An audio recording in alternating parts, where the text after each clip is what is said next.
This is my favorite part of the year, and we're already predicting who's going to win, get to the playoffs, who's going to win the division, who's going to win the Super Bowl. But there's so much going on behind the scenes right now. Conditioning, drills. We don't even really know what some of your teams look like. So let's focus on one side of the ball, shall we? Which offense has the most unanswered questions right now, Mike? There's a lot of offenses in the National Football League that have some unanswered questions. I'm going to focus on the New York Giants.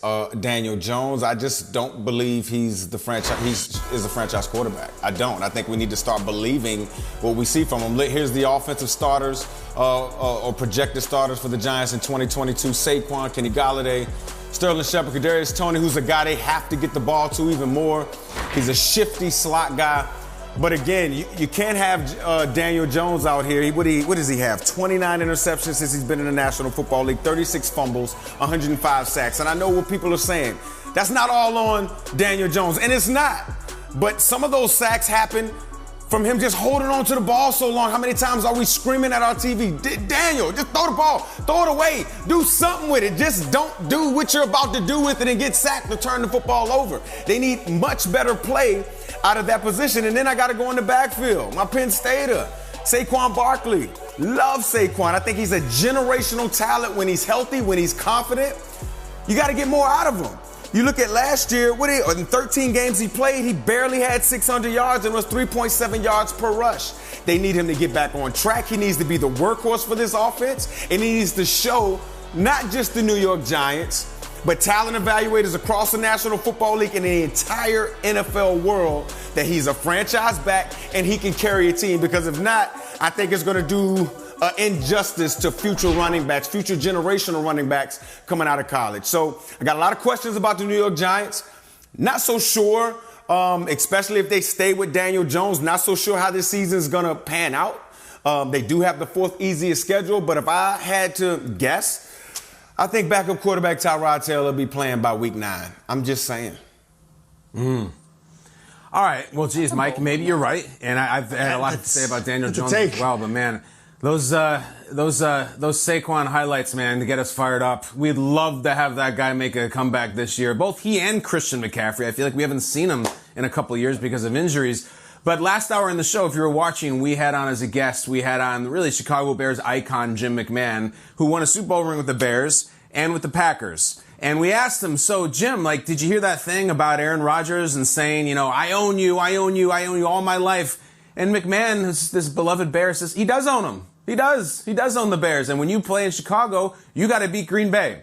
That brings me to the 2022 Chicago Bears. Guys, week 2 at Green Bay, Sunday Night Football. This is the group that will be going to Lambeau, and it will be trying to beat Aaron Rodgers and Matt LaFleur and all those defenders. And man, in the left column, you got the great hope in Fields, good running back in Montgomery, Mooney promising, Pringle a new guy, Equanimous St. Brown, a Packers reject, a new guy, Velus Jones, a rookie, Dante Pettis, a new guy, Cole Kmet promising. I don't know where we're hanging our hat necessarily. And then you look at this coordinator. Guess who they're going to be their new coordinator? Luke Getsy. Guess where he came from? Green Bay. It is all coming back to this whole deal. Now, here's the thing about our coordinator. He was with the Packers through McCarthy, stayed through to the transition through LaFleur, which, take away with that what you will. I take away that Rodgers liked him. Rodgers could stand him. Rodgers wanted him there. But now he has to take that and use it against Rodgers. What I'm saying is week 2 is going to be unbelievably compelling. And I hope it is. I hope the Bears don't get their doors blown off like they have so many times, because we can go through these highlights from last year of Justin Fields. Try to just call out the Bear who's even catching the pass. I'm pretty sure that was Mooney. And then Rodgers, Fields is going, that's Jesper Horsted, an undrafted guy out of Princeton. This is Damiere Byrd. He's not on the Bears anymore. You see what I'm saying? This is not a juggernaut Bears team. This is a mysterious enigma of a Bears team in which we have no idea what we're getting at all. Allen Robinson is with the Rams. It is raw, it is new, it is fresh, from the head coach to the coordinator to everybody but number one.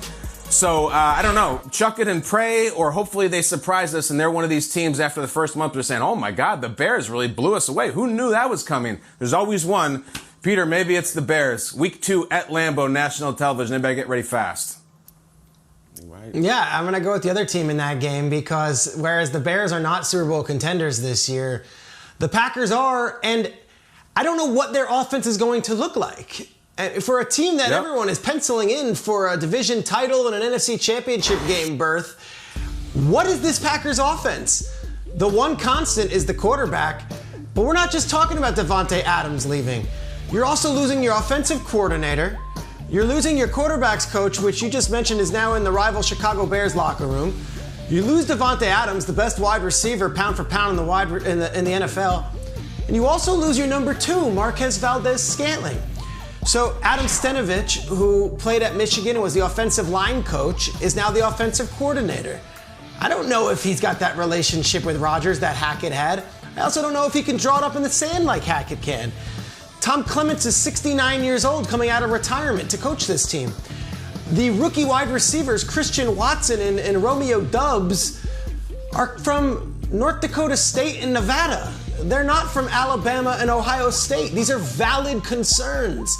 Now, the immediate thing would say, well, it's going to be a little bit different, but this team went 7-0 without Davante Adams. And that's been the stat that I've heard time and time again.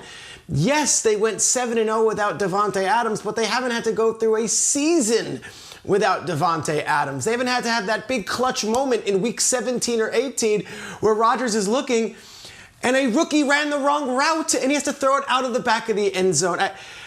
I think the Packers, of all the great teams in the NFC, and there's a limited amount, I think you're talking about the Buccaneers, the Rams, and the Packers right now, where we're like, yep, they're a playoff team. I think the Packers have some serious question marks, and I'm not doubting Matt LaFleur and Aaron Rodgers to figure it out, and they beefed up on defense, and that might be the way they win games.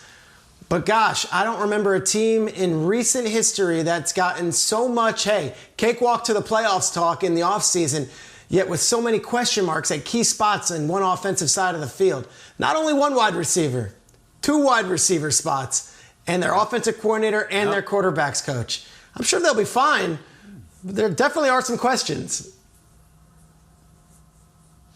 I know Kyle Brandt has tried to enforce a gag order as it relates to the Cowboys on this show, but when it comes to their offense, that's one of the biggest question marks, and probably the biggest question mark I've had on that team since covering them the last 6 years. And that's because this was the number 1 ranked offense last year, but that's hard to believe when you look at the way they caved against the 49ers in the playoffs. And I don't really know what to make of Kellen Moore at this point, guys. And then when I look at the wide receiver room, obviously you've got Amari Cooper, who is no longer with Dallas. He's with the Browns and Deshaun Watson. So in his place, you've got Ezekiel Elliott, who's we're still waiting to see where Zeke is these days. Are they going to use Tony Pollard more? Is CeeDee Lamb going to be the guy that so many people are giving the favorable comps of DeAndre Hopkins? If he emerges as that number 1 dominant wide receiver, then I think they're okay. But he wasn't that guy that stepped up in situations last year when they needed him at times. And then when I look at Michael Gallup, doesn't look like you're going to have him the first couple of weeks as he's recovering from his injury last year. So is it Jalen Tolbert, your South Alabama wide receiver? Now, they've said the ceiling is really high for him, and I'm not doubting him. We haven't seen a lot from him. And again, I already talked about this. We're prognosticating before we've seen him in camp. But then you've also got a guy like James Washington, who didn't do much with the Steelers. And so I just don't know what to make of this group. Oh, and by the way, you also lost 2 of your offensive linemen. Now, is Tyler Smith going to step in there favorably for Connor Williams? Is Tyron Smith going to be healthy this year? So when I look at this offense, I don't know if they're going to be the number 1 ranked offense this year.